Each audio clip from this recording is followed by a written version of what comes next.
I am going to do a series on spirituality and narcissism and trauma in general, because this is a topic, again, not many people are talking about, and it's very, very relevant. And so today's topic is, what are the spiritual implications of experiencing narcissistic abuse and narcissistic trauma, or just, severe trauma in general? There is a spiritual reason that we go through these horrible experiences with narcissists.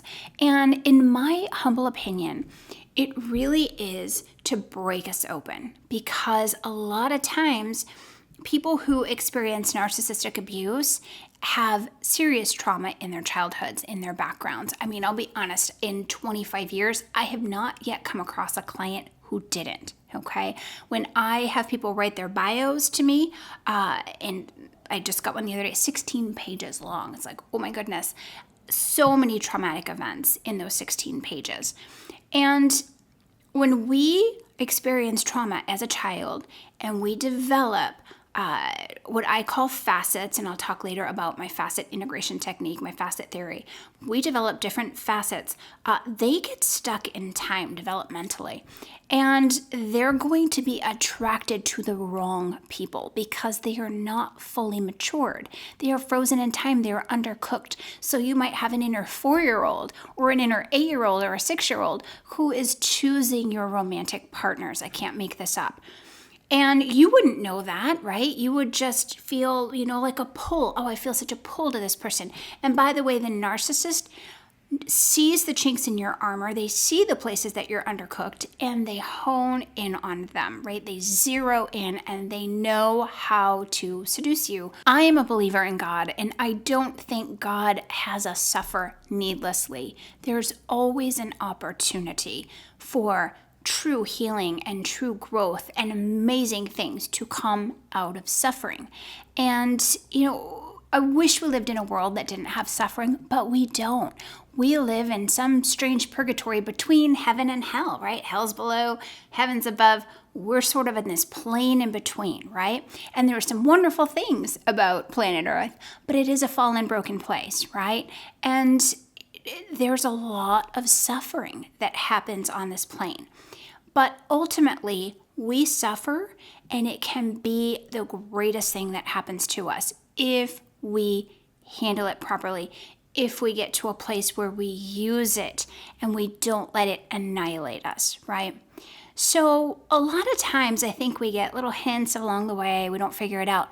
But, maybe God or the universe sends that narcissist to say, okay, I'm going to bring this person to their knees. I'm going to bring them to the brink of insanity or the edge of reason, and they're going to break open. And this is their opportunity for grace, for healing, for supernatural miracles to happen, but we have to fully own it, right?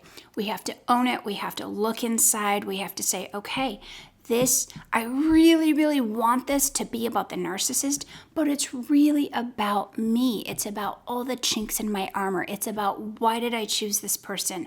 Why am I lonely? Why am I overweight? Why am I depressed? Why am I anxious? Why am I having panic attacks? Why am I, failing at my career? Or why can't I figure out what I want to do? Why am I always putting other people ahead of me? You get the gist, right? On and on and on.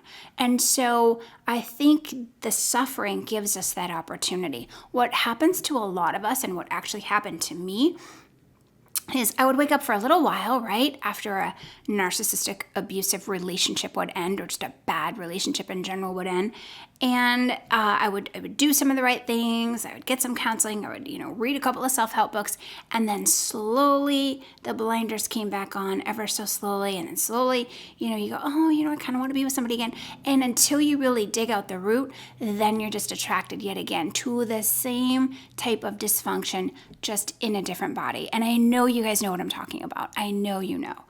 And so sometimes it really takes that god-awful relationship to completely break us to the point to we say it's either I have to figure this out, or I don't want to be alive anymore. And that's the case for a lot of people, right? I hear this over and over. Like, not that I'm necessarily suicidal, but I just want the earth to open up and swallow me whole, right?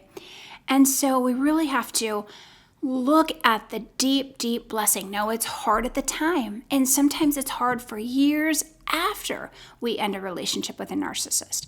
But if we look back, sometimes our most challenging situations are the things that make us grow the most, grow up the most, really heal our hearts. Now, sometimes they can also really harden us, and we want to be careful of that, right?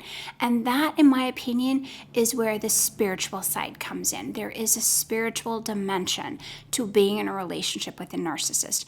And that's where we have to just say, okay, God, I can't do it alone. I'm trying to be reliant, resilient. I can't do it alone. I need a power higher than me. I need a power greater than myself to restore me to sanity, to, remind me that I'm not alone in this world. And if you're not a believer, then you're going to have a really tough time connecting with this video, and I get it. But if you are, even if you just have a kernel inside of you that is a believer, I invite you to really sit with this, because I will say to you personally, as a person who's been through so much trauma in her life, I could not be where I am today without God, without my higher power, without praying, without faith, without my belief system. I wouldn't be here. I could not have written this book on trauma recovery without my higher power. It just would not have happened. Which, by the way, just won a Nautilus Award. Super excited, so please click below and check this out. It's such a big component to why we struggle. And I will also tell you this, and I'm going to make another video about this. When you struggle in a relationship with a narcissist, when you feel used, abused, when you've been lied to, cheated on, betrayed, taken advantage of, you can rest assured that God has a purpose for you. There is a purpose here. We just have to discover it, but we have to break the cycle first.